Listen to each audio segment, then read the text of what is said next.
তো?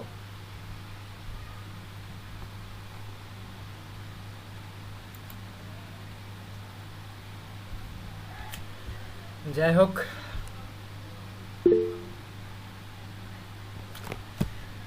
হ্যাঁ, সুস্থ হওয়ার চেষ্টা করো। সুস্থ থাকা উচিত, ব্যাপার না। তো আজকে রাত্রে এই দুইটা কবিতার মাধ্যমে হয়তো এই জন কিটসের কবিতা শেষ হয়ে যাবে। ওড অন মেলানকলি, আর এটা হচ্ছে one first looking into Chapman's Homer. এগুলো খুবই ফ্যামিলিয়ার এবং ওয়েল নোন পোয়েম, আগেও আমরা পড়েছি। তার মধ্যে একটা কবিতাকে তোমরা রিডিং স্কিল মানে অ্যাডভান্স রিডিং রাইটিংয়ের জন্য পার্ট সি এর জন্য রাখবা, সেটা হচ্ছে যে one first looking into Chapman's Homer. এই ক্ষেত্রে কবিতাটার সামারি একটু ভালো করে মনে রাখবা, কারণ যেহেতু কবিতাতে সিমিলি বা মেটাফোর এগুলো ব্যবহার করা আছে, আরও সিমিলি এবং মেটাফোর, তারপরে অ্যালুশন ব্যবহার করা আছে। বিশেষ করে অ্যালুশন, অনেক সময় সিমিলি ব্যবহার করতে গিয়ে অ্যালুশন ব্যবহার হয়ে যায়। যেমন লাইক 7 স্লিপার্স ডেন, এখানে লাইকের মাধ্যমে এটা সিমিলি হয়, এটা কম্পারিজন। আর এই যে 7 স্লিপার্স ডেন, এটা আবার অ্যালুশন হয়ে যায়, বিবলিক্যাল অ্যালুশন, রেফারেন্স। তো my one first looking into Chapman's Homer, এই কবিতাটার দিকে একটু ভালো করে নজর দিবা advance English reading and writing স্কিলের পার্ট সি এর জন্য। এটা একটু ইম্পর্টেন্ট এই দিক থেকে। আর ওড অন মেলানকলি, এটা আমরা গত যে দুইটা ওড পড়েছি আগে, ode on a Grecian urn and ode to a nightingale. So this poems are same to same, the purpose is also same. These are the result of a strong imagination and the creative power of the poet. And you will also get the element of escapism, and you can say the romantic elements from this poem. Okay? Because John Keats is a higher imaginative poet and true romantic poet. Okay? So first of all, let's discuss about the poem Ode on Melancholy. You know about the word melancholy. Melancholy means depression, frustration, disappointment, agony, pain. These words are used in order to present the bad side of life. You can say bad time of our life. Okay? Melancholy. So why this ode on melancholy written by John Keats? Actually, everything that is bad for our life, bad for our happiness, John Keats tried to find out happiness and peace in the melancholy, in his sadness, in his worst time, tough time. That means it's not right that I am melancholic, I am unhappy, and I am sad. That's why I cannot get peace in my heart. It's not right. Okay? ঝিলিক বলো বলো।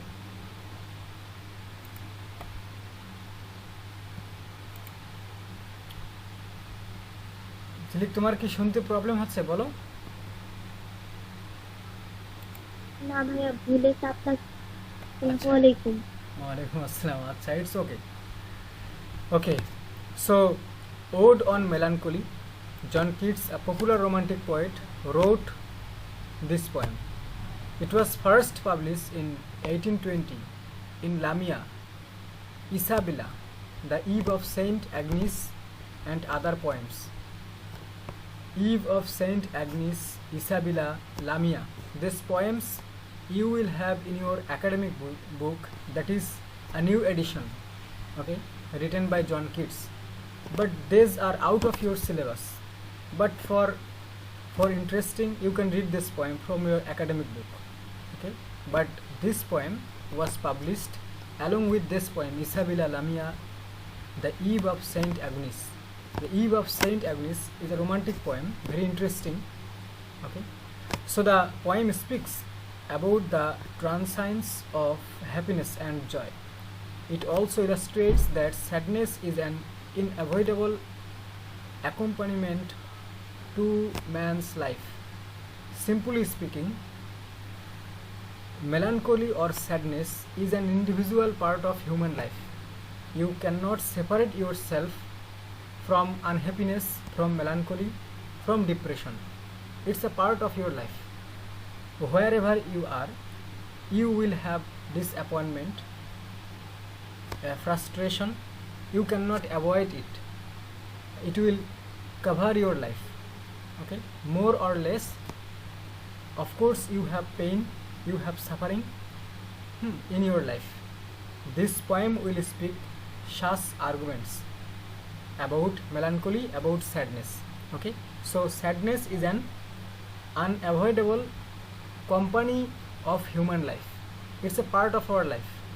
Okay, so what kind of theme and matter has been presented by this poem? So this poem is a representative of life.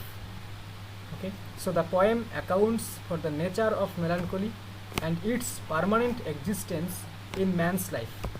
Okay, so the existence or permanent existence of melancholy in human life you will have in this poem.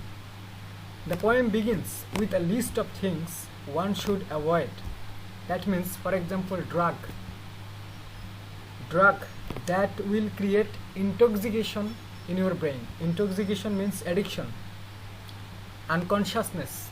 After taking drug, you will become unconscious.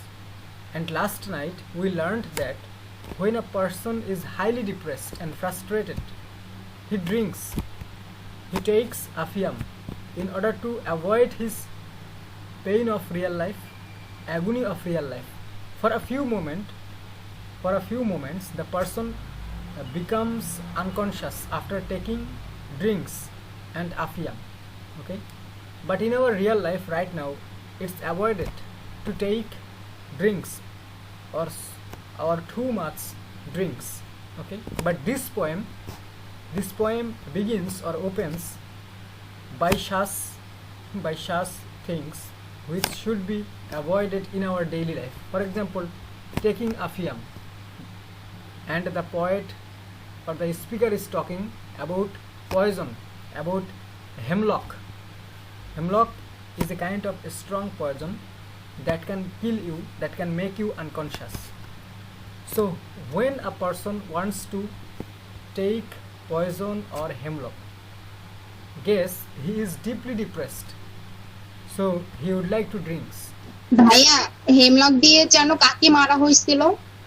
Hemlock was used, probably Aristotle, not Aristotle, Plato Socrates. or Socrates. Yes, সক্রেটিসকে মারা হয়েছিল। yes, Socrates was killed by hemlock.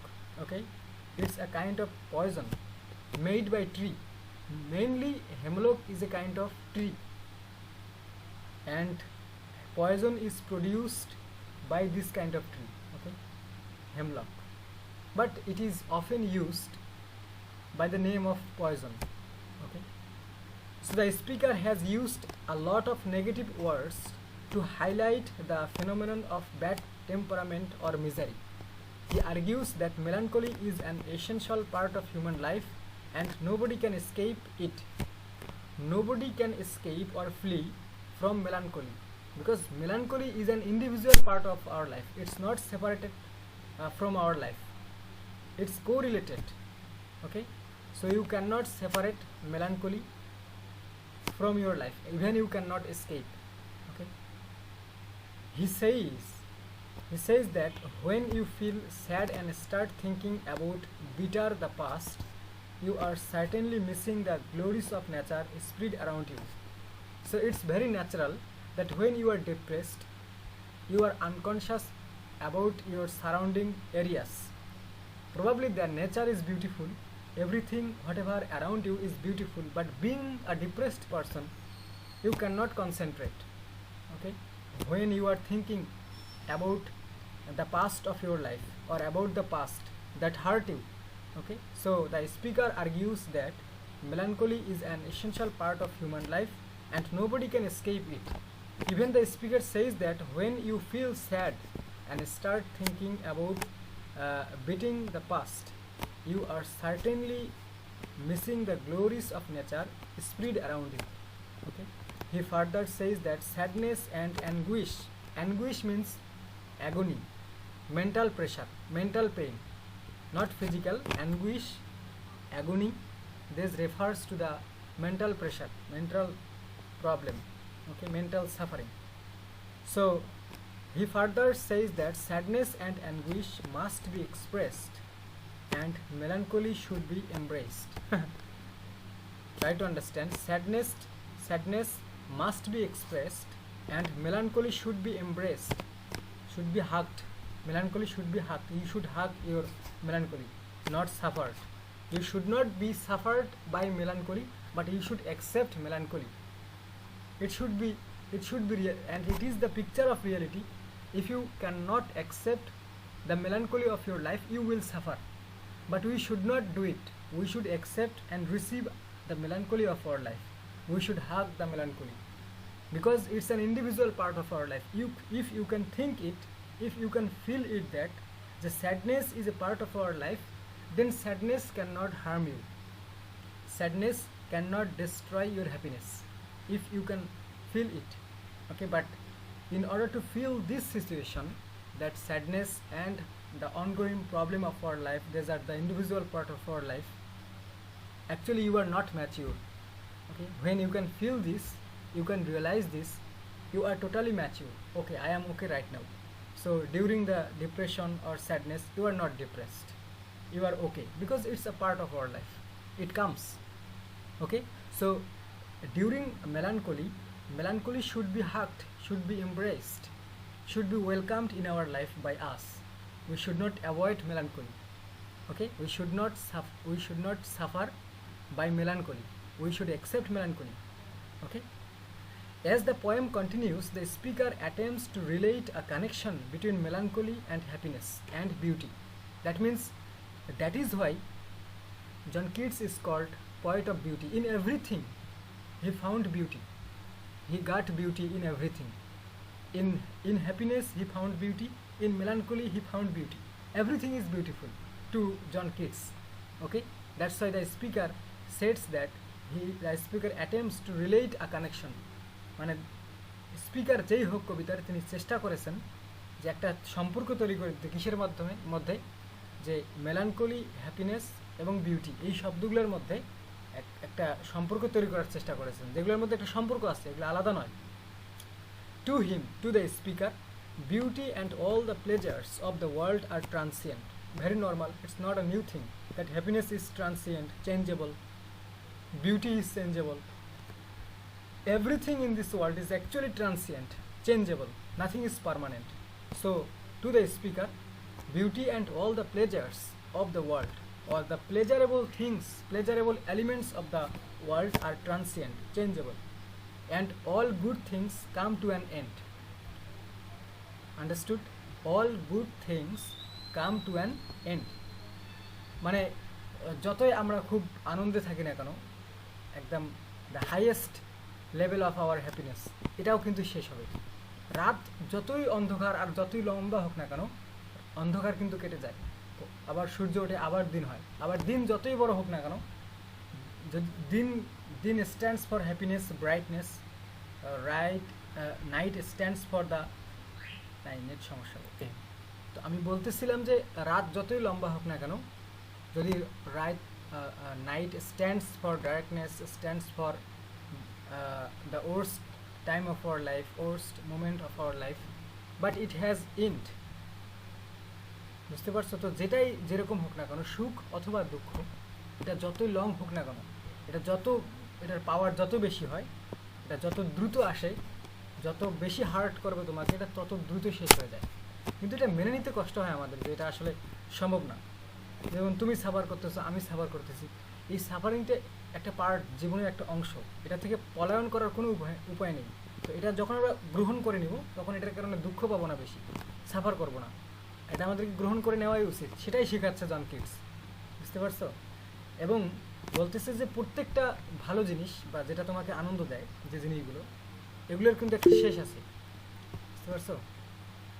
তো যেমনটা Parsi Shelley বলছেন যে if winter comes can spring be far behind, যদি শীতকাল আসে বসন্ত আর কত দূরে। শীতকালটা একটা কষ্টের সময়, শীত, এবং প্রকৃতিতে তেমন একটা ফুল নেই, গাছের পাতা নেই, সব ঝরে যায়, একটা মলিন হয়ে যায় প্রকৃতি। কিন্তু কবি বলতেছে ঠিক আছে সব বুঝলাম, কিন্তু শীতকালের পরেই কিন্তু বসন্তকাল আসে, প্রকৃতি আবার নতুন সাজে সাজে। এটা তো সব কথার কথা হচ্ছে যে দুঃখ অথবা সুখ কোনোটাই লং লাস্টিং নয়, এগুলো চেঞ্জেবল, একটার পর আর একটা জীবনে আসে, এটার ফল এবং রাইজ আমাদের জিন্দগিতে হয়, এটার কথা বলতেছে। সে সবগুলা all good things come to an end while melancholy is a constant phenomenon. To enjoy the fleeting nature of joy, one must accept and experience melancholy. এটা আমাদের উচিত যে মেলানকলিটাকে গ্রহণ করা এবং এটার অভিজ্ঞতা নেওয়া জীবন। What however stays in the minds of the readers is the way he presents a stark comparison between joy and sadness. So in this poem, this information will be presented by the speaker of this poem. The speaker can be anyone, but we can say that the speaker is actually John Keats in his poem. Yes, the speaker is John Keats in his poem, but as the from negative capability, he tried to aloof himself from the theme of his poem.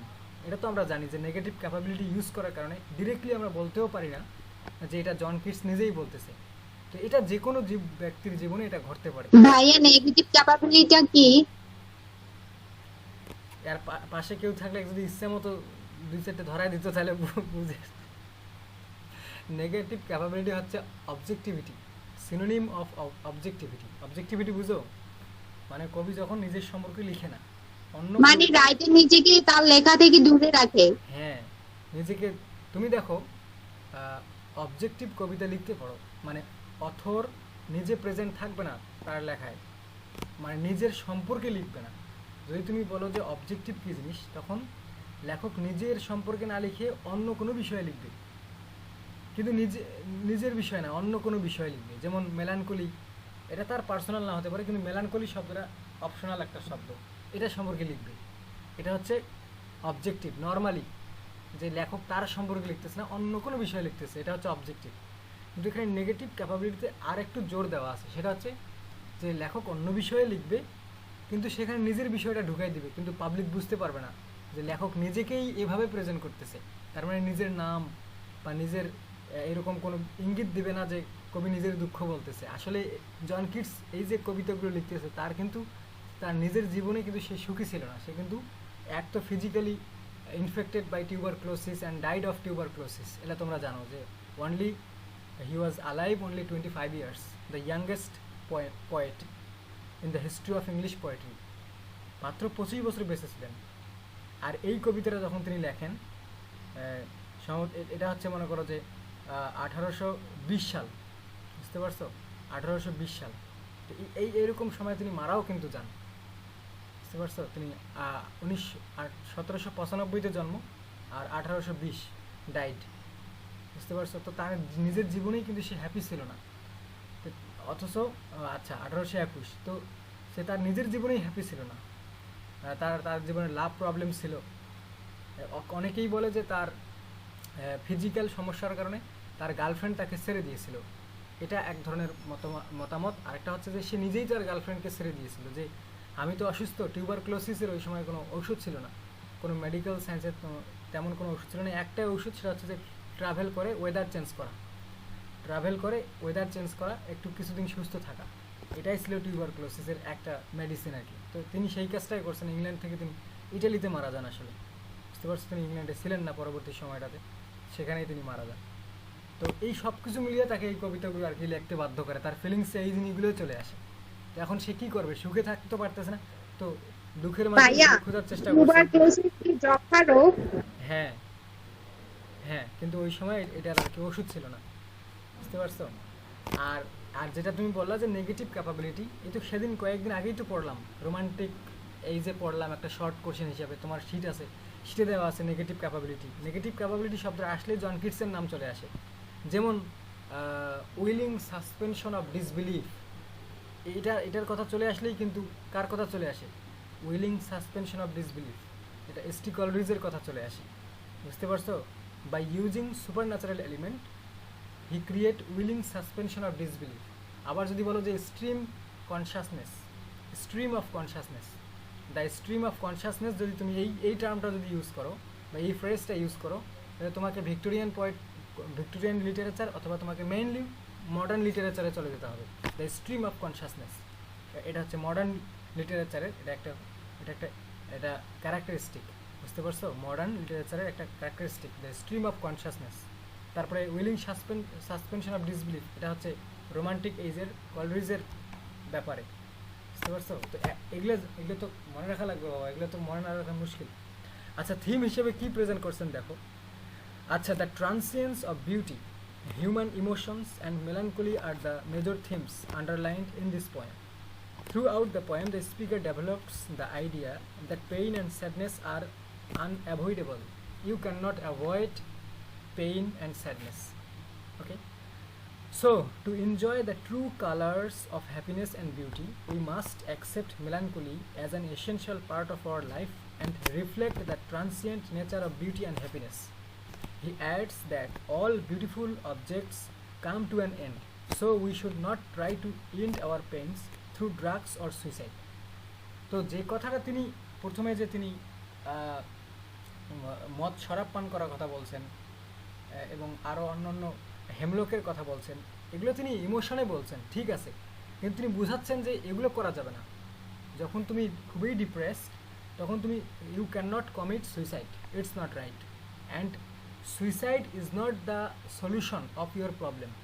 You should face the problem, you should accept your sadness and you should fight, but you should not escape from your melancholy, from your sadness by committing suicide, because suicide is not a solution, even it's not an option.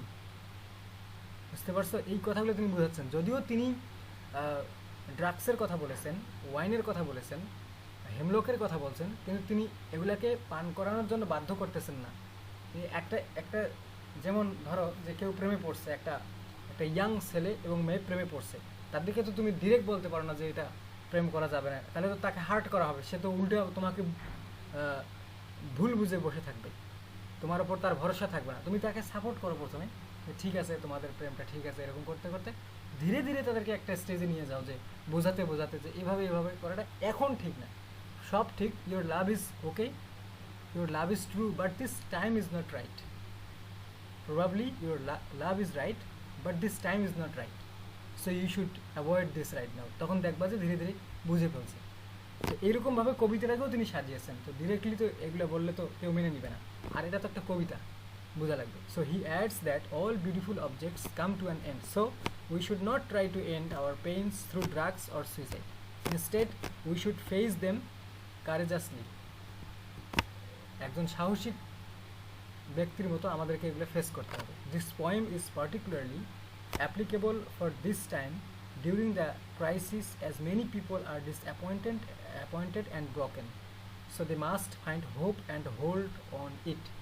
বুঝতে পারছো? দেখো, এই জন্য কিন্তু জন কিটসকে খুব ভালো লাগে, সবাই জন কিটসকে ভালোবাসে এবং একজন ট্রু পোয়েট হিসেবে, ট্রু রোমান্টিক পোয়েট হিসেবে কিন্তু তাকে বলে। তো এই ছিল এই কবিতাটা। এখন কবিতার এই কবিতা এই বিষয়গুলো তোমরা পেয়ে যাবা।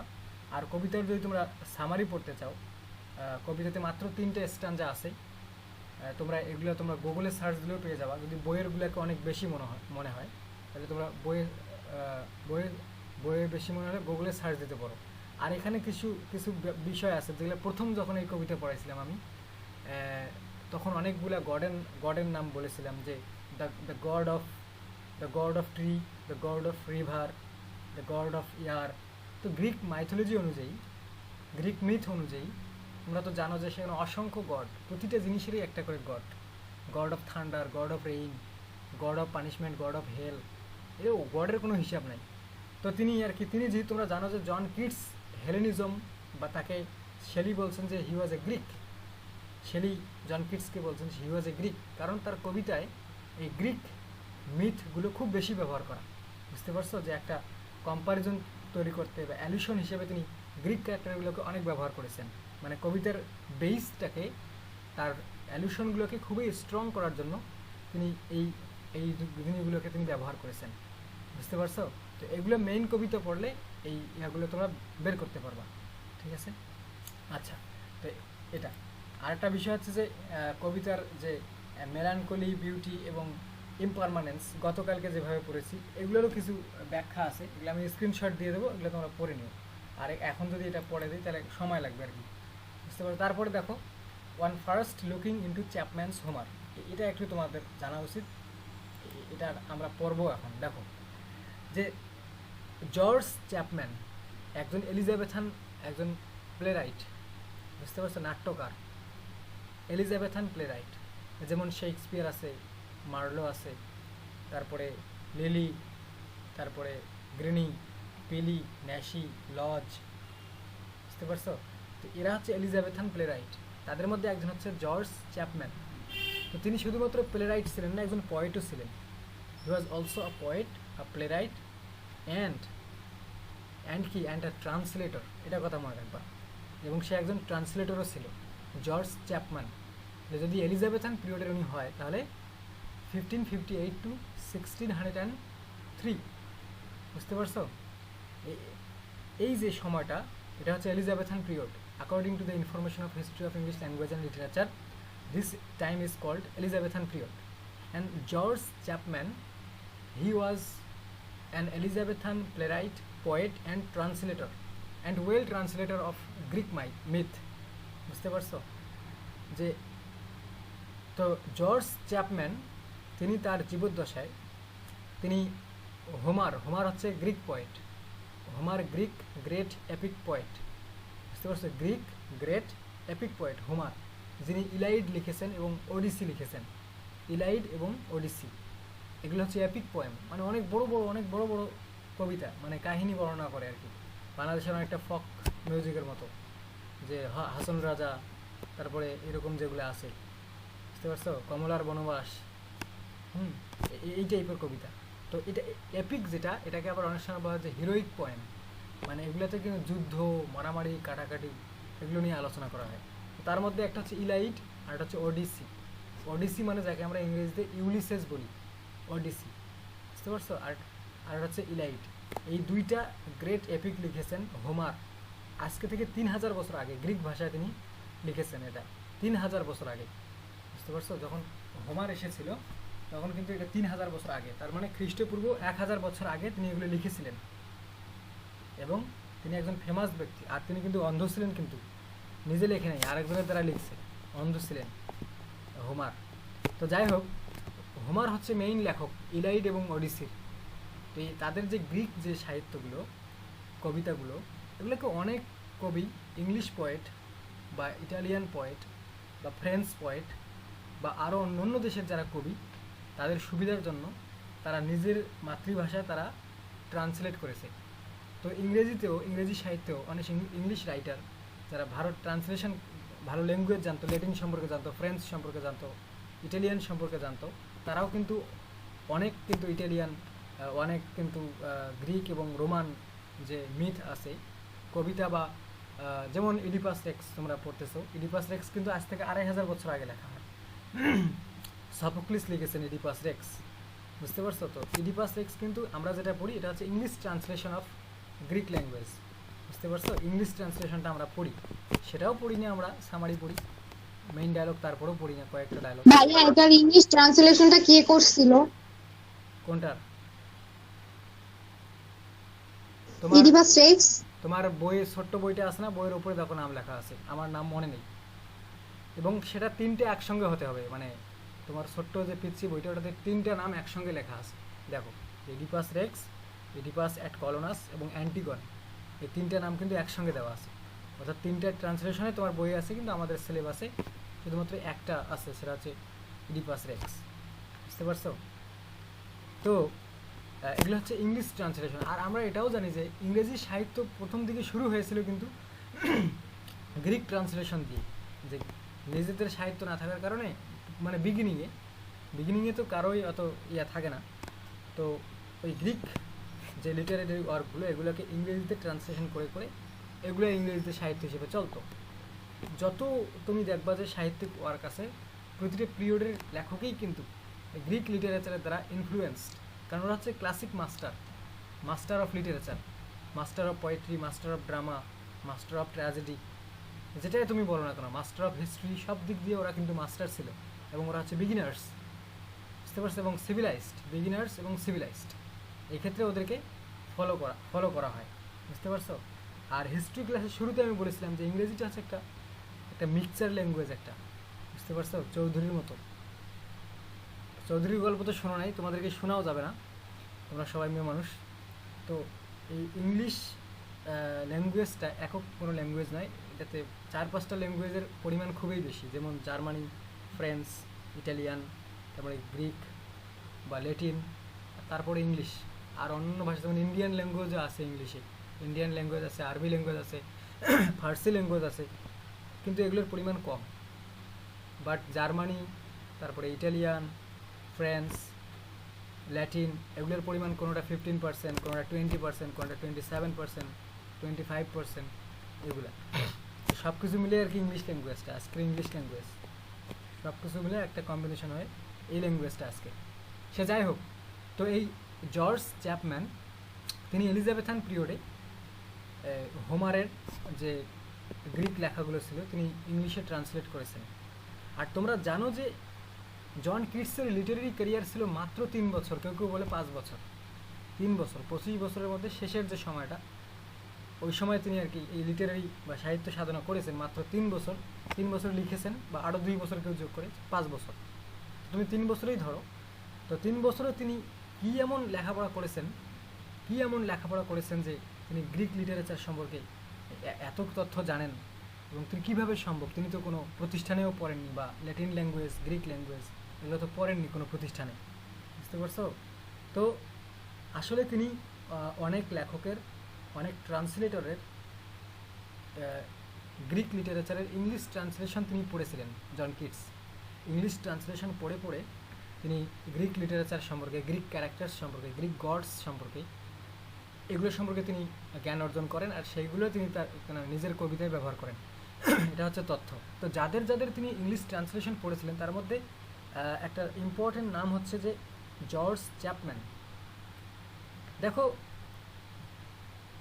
মার্কেটে অনেক ট্রান্সলেশন পাওয়া যায়, কিন্তু সবগুলো তোমার মন মতো হয় না। যে যার মতো করে ট্রান্সলেশন করেছে, উদ্দেশ্য এক, কিন্তু সবার প্রেজেন্টেশন এবং এক্সপ্রেশন তোমাকে ইমপ্রেস করতে পারে না। এটা ভেরি সিম্পল। তুমি অনেকগুলো কোরআনের অনেকগুলো তাফসির পড়তে পারো, কিন্তু সবগুলো তোমাকে তৃপ্তি দিবে না, তোমার অজানা অজানা ভাব থেকে যায়, কিছুটা মানে ক্লিয়ার না। কিন্তু কিছু translation of the holy Bible, holy Quran এরকম আছে যেটা তোমাকে স্যাটিসফাই করতে পারে যে না, এটা ঠিক আছে, এতটুকু জানা তো দরকার, এতটুকু তো আই অ্যাম স্যাটিসফাইড। তো এই টাইপের তিনি যেগুলো ট্রান্সলেশন করেছেন, তার মধ্যে এই জর্জ চ্যাপম্যান তিনি যে ট্রান্সলেশন করেছেন, এই ট্রান্সলেশনটা তিনি পড়েন আর কি বন্ধুর বাসায় গিয়ে।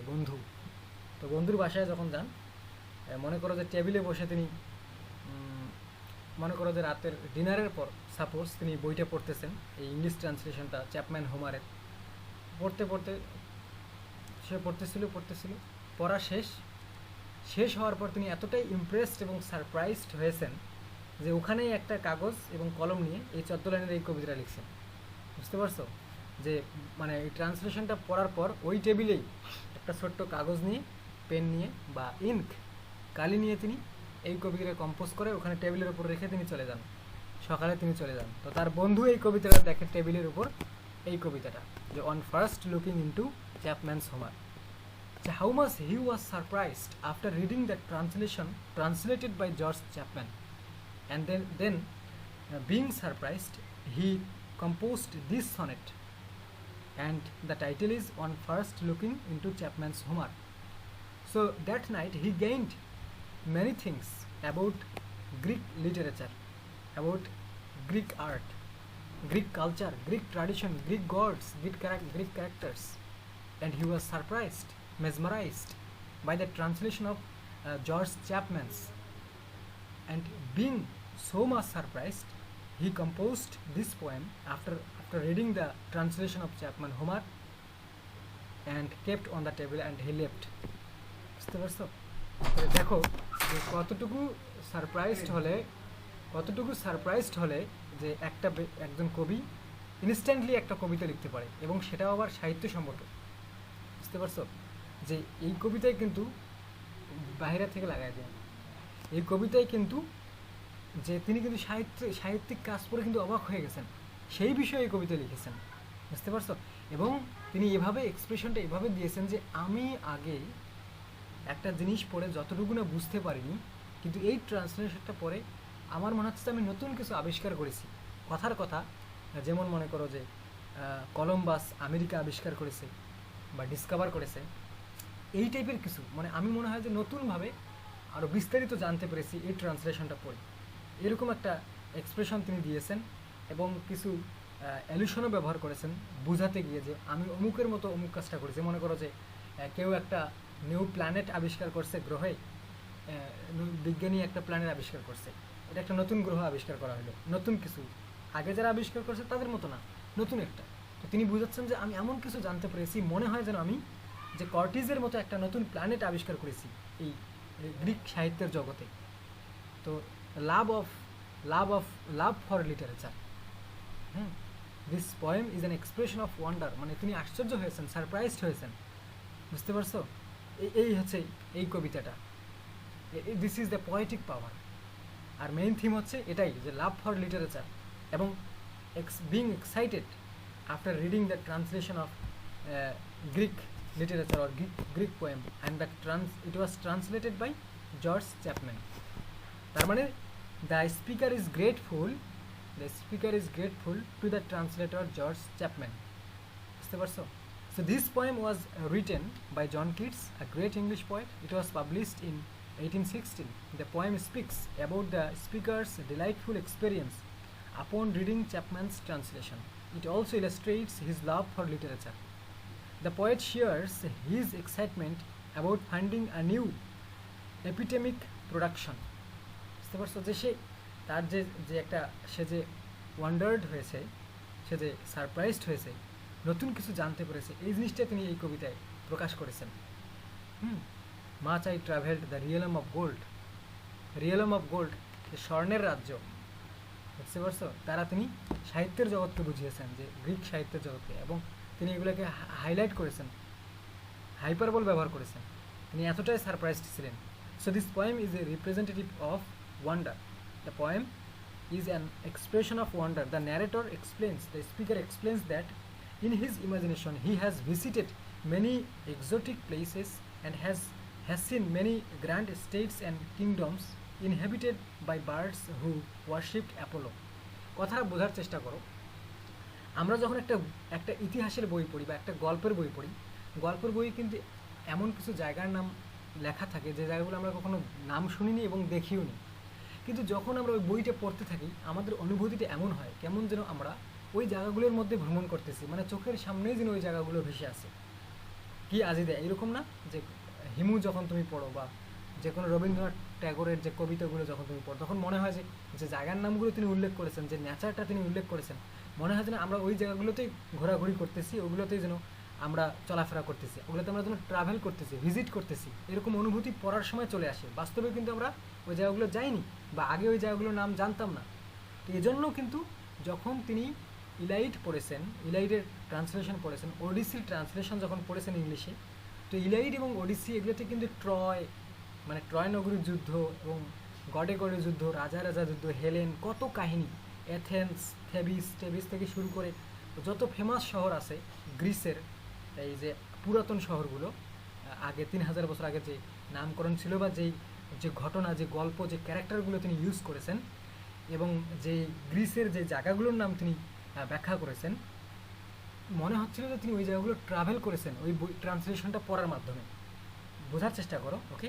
The narrator explains that in his imagination, তার কল্পনায় এই বইটা পড়ার সময় he has visited many exotic places, মানে antique places, old places, and he has seen many grand states, মানে অনেক দেশ বা ভ্রমণ করেছে এগুলা, and kingdoms, inhabited by bards, bards মানে কবি, বার্ড এটা হচ্ছে ওল্ড ওয়ার্ড, বার্ড মানে কবি, ঠিক আছে, বাই বার্ডস হু ওয়ারশিপড অ্যাপোলো। তোমরা জানো যে গ্রিকরা তারা কিন্তু অ্যাপোলোকে খুবই ভক্তি করতো, অ্যাপোলোর ইবাদত করতো। অ্যাপোলো যেমন আমরা ইডিপাস রেক্সে দেখেছি দ্য ওরাকল অফ অ্যাপোলো, তাই না? দ্য ওরাকল অফ অ্যাপোলো আমরা কিন্তু পড়েছি গ্রিক ইডিপাস রেক্সে। তো এইভাবে তিনি বলতেছেন যে আমি ওগুলো পড়ার মাধ্যমে মনে হয় যে যতগুলো রাজার নাম আছে, রাজাদের কিংডম আছে, মনে হচ্ছে যে ওগুলোতে তিনি ভ্রমণ করেছে পড়ার মাধ্যমে। The speaker refers to the ancient Greek word to draw the readers toward the mental, non-physical he has taken while stepping into the imaginary literary world. বুঝতে পারছো? তিনি রিডারদেরকে মানে মানসিকভাবে ওইদিকে নিয়ে যাচ্ছেন, ফিজিক্যালি না। বুঝতে পারছো? ফিজিক্যালি না যে তুমি ফিজিক্যালি ঘুরে আসতে পারবে এমন না, তুমি তোমার কল্পনায় তোমার ইমাজিনেটিভ পাওয়ারের মাধ্যমে এই সাহিত্যিক কর্মগুলো পড়ার মাধ্যমে মনে হচ্ছে তুমি ওগুলোতে ঘুরে আসতে পারবা, এটাই তিনি অ্যাড্রেস করতেছেন। Although he is familiar with the great works of Homer, this new translation has field his heart with a special aesthetic enjoyment. তিনি আগেও অনেক, যেমনটা আমি বললাম, ট্রান্সলেশন পড়েছেন এবং হোমার সম্পর্কেও জানেন, তার ওয়ার্ক সম্পর্কেও জানেন, কিন্তু এভাবে জানতেন না যেভাবে এই চ্যাপম্যান হোমারেরটাতে ক্লিয়ার করে দেওয়া আছে। বুঝতে পারছো? Although he is familiar with the great works of Homer, this new translation has filled his heart with a special aesthetic enjoyment. To him, this unique discovery gives the same bliss felt by an astronomer who discovers new planets or by a courtier when he first sights the Pacific. মানে তার অনুভূতিটা বোঝাতে গিয়ে এরকমটা তিনি বুঝেছেন যে আমি যে জিনিসগুলো জানতে পেরেছি আমার কাছে এই জিনিসটা এরকম যে যেমন কোনো সায়েন্টিস্ট বা কোনো অ্যাস্ট্রোনমার যখন কোনো একটা নতুন প্ল্যানেট গ্রহের মধ্যে নতুন একটা গ্রহ যখন আবিষ্কার করে তার যে একটা হ্যাপিনেস, এইভাবে আমি যেন নতুন কিছু আবিষ্কার করেছি। বুঝতে পারছো? এই কবিতা পড়ে এই এক্সপ্রেশনটা তিনি এই কবিতাতে দিয়েছেন। হ্যাঁ, আর তিনি এই পড়ার মাধ্যমে ইমাজিনেটিভলি তিনি এই যে স্টেট এবং যে কিংডম, যে জায়গার নামগুলো সাহিত্যিক কর্মগুলোতে উল্লেখ আছে, এই জায়গাগুলো মনে হয় তিনি ভ্রমণ করেছেন, এরকম একটা অনুভূতি স্পিকারের। Themes: love for literature, excitement and reading are the major themes of this poem. আবার আচ্ছা, তাহলে love for nature, excitement and reading are the major themes of this poem. The speaker's excitement upon reading a new translation of the legend Homer reveals his unbound love for literature. He describes his reading experience, saying it seems that the whole world around him has come to life. Then the speaker highlights the transportive power of literature. The writer's few words can make us travel to great and distant lands. So, যে এই বিষয়টা এরকমই চলতেছে যে এটা এই ছোট্ট একটা কবিতা, এটা কিন্তু রিডারদের মাধ্যমে, রিডারদের মনে এটাও কিন্তু একটা এক্সাইটমেন্ট তৈরি করবে, এটা কঠিন একটা এক্সাইটমেন্ট কিন্তু তৈরি করবে যে বাপরে এত কিছু। এখন যে স্ক্রিনটা দেখতেছো এটা হচ্ছে এই তোমাদের কবিতারই কিন্তু এটা একটা সামারি বলতে পারো বা ইংলিশ ট্রান্সলেশন কবিতা। দেখো যে এটা যেহেতু একটা পেত্রার্চান অথবা ইটালিয়ান সনেট, তো আমরা জানি যে অক্টেভ থাকে এবং সেস্টেট থাকে। অক্টেভ এবং সেস্টেট, প্রথমে 8 লাইন অক্টেভ, শেষে 6 লাইন সেস্টেট। বুঝতে পারছো? এর একটা আমরা জানি এবিবিএ, তারপরে সিডি অথবা সিডি ভ্যারিয়েশন থাকতে পারে, ব্যাপার না। The speaker has travelled through lands full of treasures and visited numerous countries and kingdoms. The speaker has sailed to islands in the west where poets are loyal to Greek god Apollo. মানে এগুলো কিন্তু physically তিনি ভ্রমণ করেননি, পড়তেছেন আর মনে করতেছেন যে আমি এগুলো ভ্রমণ করতেছি। The speaker had heard a lot about the imaginative world presided over by the genius Greek poet Homer, but this world was never truly brought to life until the speaker read the translation of George Chapman, which seemed to speak to him loudly and proudly. এটা তার মধ্যে আরও একটা clear expression এবং description of Greek literature তার সামনে চলে এসেছে। তারপরে শেষের ছড়াইনে তিনি বলছেন, reading Chapman's translation of Homer's work, the speaker felt like an astronomer witnessing a new planet allied into view. বুঝতে পারছো? This experience was also like the kind of awe felt by the explorer Curtis when he looked out at the Pacific Ocean, when he and the men under his command feel অথবা fell silent standing on a mountain peak in the Dorian reign of Panama মানে Dorian rain of Panama এখানে দাঁড়িয়ে যখন কর্টিস তার লোকদেরকে নিয়ে দূর থেকে প্যাসিফিক ওশান দেখতে পেল, এটা যেমন তার একটা ডিসকভার ছিল, ঠিক এরকম কিছুই দেখতে পেয়েছেন তিনি সাহিত্যিক ওয়ার্কে, এই যে এই কবিতাটার মাধ্যমে, এই মানে ট্রান্সলেশন পড়ার মাধ্যমে এই কি বলা যায় মনোভাবটাই তিনি ব্যক্ত করেছেন, যে কবি বা স্পিকার তার এই মনোভাবটাই কিন্তু ব্যক্ত করেছেন। তো এই ছোট্ট একটা কবিতা সম্পর্কে যদি বেশি ব্যাখ্যা লিখতে যাও, এর জন্য তোমাকে আসলে বেশি বেশি জানতে হবে, প্রতিটা পয়েন্ট আলাদা আলাদা করে জেনে নেওয়া উচিত। আর এটা মনে রাখিও, এই কবিতাটা রিডিং স্কিলের পার্ট সির জন্য রাখিও। এখানে তোমাকে তো আর রাইম স্কিম বের করতে বলবে না, তোমাকে থিম লিখতে বলতে পারে, সামারি লিখতে বলতে পারে, এই জন্য এই কথাগুলো আর কি যোগ দিলে একটা স্ট্রং অ্যান্সার হয়ে যাবে। So John Keats on first looking into Chapman's Homer is a sonnet that argues for the transportive power of literature. Through reading George Chapman's translation of the classical Greek poet Homer, the speaker travels via his or her imagination through the Greek world of which Homer sang. ওই ঘুরে ফিরে একই কথা, তো আমি এগুলোর screenshot তোমাদেরকে দিয়ে দেবো, এগুলো তোমরা পড়িও।